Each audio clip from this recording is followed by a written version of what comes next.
first of all. So now you've been touring with a kind of stabilized lineup. How does it feel in the Megadeth camp right now? Great, I think phenomenal.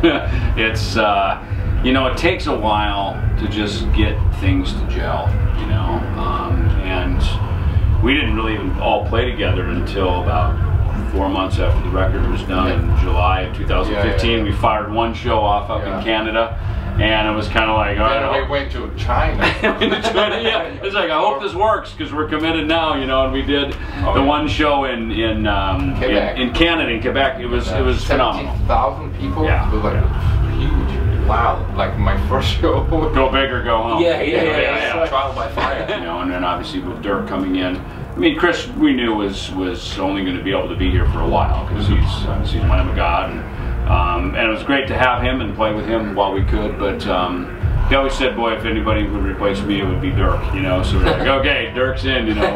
This is more kind of a question tailored to you. But what made you think that this man was the man for the job? Well, you know, Kiko and I knew each other just briefly. I think from maybe signing a Diodario or something at NAMM, and I certainly knew of Kiko from the guitar magazines, especially from Japan. I'd always see these magazines with Angra, you know. So I knew of him, and ironically, we were performing together on a kind of a thing called Metal All Stars down in 2 shows down in South America, in Bolivia and Brazil, and just by chance, he and I got to play together with some guys, and I knew some things were shifting around in the Megadeth camp. This was late 2014, and just as a friend, I thought, you know, Kiko, let me have your number. And then I kind of went, I think I'm really glad I got Kiko's number. And we had a very short list of potential guitar players after Chris Broderick departed the band. I mean, it's a short list of people that we would consider. And Dave calls me one day and goes, "Man, I think I found our guy." I said, "Yeah, who is that?" He goes, "Kiko." I said, "Oh," I said, "Great, you know him?" He goes, "No, I've never correct." He knew him. He knew him a little bit, but I said, you know, I said I got his number. I'll give him a call. And he had just got, I think he just got home from Europe. You're sick. I said, "Hey, you want to join Megadeth?" You're like, "Oh man, I just got home from Europe." I said, "Well, look, here's 3 songs to send some videos over," and he banged them out, sent them over, and I mean, Dave already had his mind made up. I mean, it was already done. And one of the big qualifications was the nylon string and this Brazilian jazz stuff that Kiko does, which is ironic. Conquer or Die, kind of a feature moment in the set.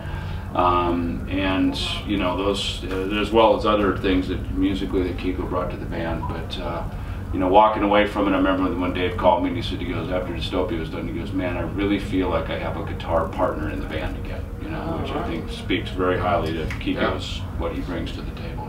What was it that you brought to Megadeth in Dystopia in terms of writing, do you believe?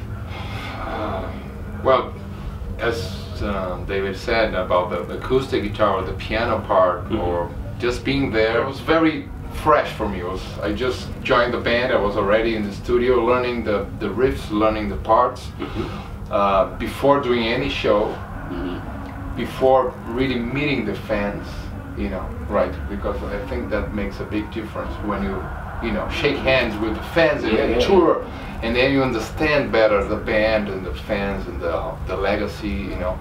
So everything was very new for me, but I was just there listening, absorbing everything and trying to understand, and then, you know, trying to find the right moment to give some opinions and ideas. You know. Poisonous Shadows, I feel like it's almost kind of like the most ambitious track that Megadeth has ever really released.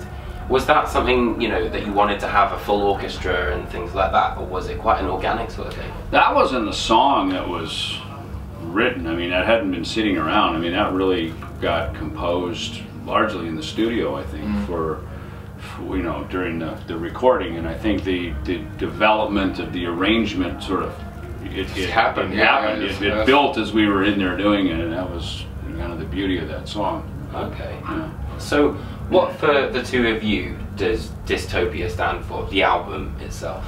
You know, there's these albums of ours that get sort of always flushed up to the top. You know, Peace Cells, Rest in Peace, Dystopia, and these are albums, ironically, that were never born out of the high life and the good times. They were born out of, oh shit, we're completely screwed. The band's falling apart. You think this is even going to work? If it doesn't work this time, we're done. That back against the wall inside the band has produced our best records, or at least I would say the records the fans relate to the most. And I think maybe there's a relation between our fans. You know, heavy metal fans are people that have desires and dreams and yearning for other things, and oftentimes they feel like they can't achieve those dreams either through, you know, the boss they work for, or the family they're in, whatever it is. And I think that's the relational dynamic between heavy metal and bands that make this music. And I think when we are in that same position, we often make our songs that resonate the clearest to our fans. And I think today Bloodstock is, I mean, heavy metal, that's what we represent, you know. I mean, here we are in England, you know, for us growing up, I mean, Birmingham, England was you know, the working class, you know, Judas Priest, Sabbath, I mean, these were just these really kind of industrial, hard-working folk who created this amazing music that came out of that simple life that was, but again, it almost seemed like there was a cap on that life for a lot of people. And that's the voice you hear that rises up with power with heavy metal, you know. And I think all around the world, Kiko sees a different side of it. We always talk kind of politic landscapes of Brazil, America, you know, his family from Finland, and you know what I mean. So we've got, it's about Megadeth is a very international band right now with Dirk and Kiko, and we have very, you know, we've always been an international band. We've never just been a band that only plays in America. And what I've found in our travels is that our fans are exactly the same all around the world. They kind of come from the same population, they speak a similar voice, and I feel like they look to us and probably our contemporaries as a voice for them to say some things that they can't say, because they get fired or they get thrown out of the house. And in a lot of ways, Dave is that guy. He's the leader who can come out and say these things, you know. And as outrageous as some of those things are, people going to go, God, I wish I could have said that. I'd get fired if I said that. But Dave says it, and then he takes it to the edge. And that, I mean, that's the fire that's on the edge of life, and that is what Megadeth is. Do you think that obviously having various different members over the years, it's kind of changed Megadeth's overall sound?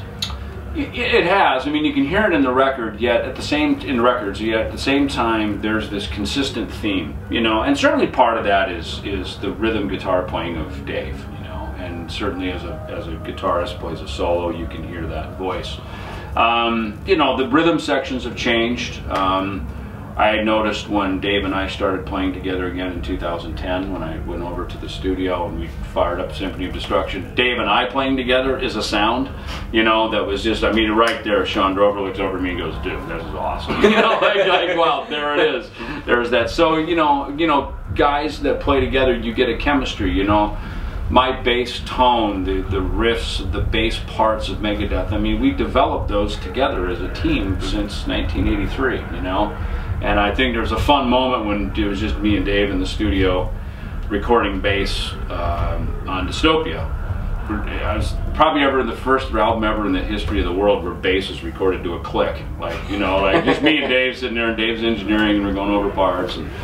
And it was fun because you don't even need to have the drums and the guitars and all the other things there. We can just tell what this is going to develop into just by putting the bass down to a click track. And I think that speaks to, you know, the experience Dave and I have had together, and just kind of we can almost finish each other's sentences. Okay. Obviously, being a part of the Big Four, do you think that there would ever be something the likes of the Big Four ever again?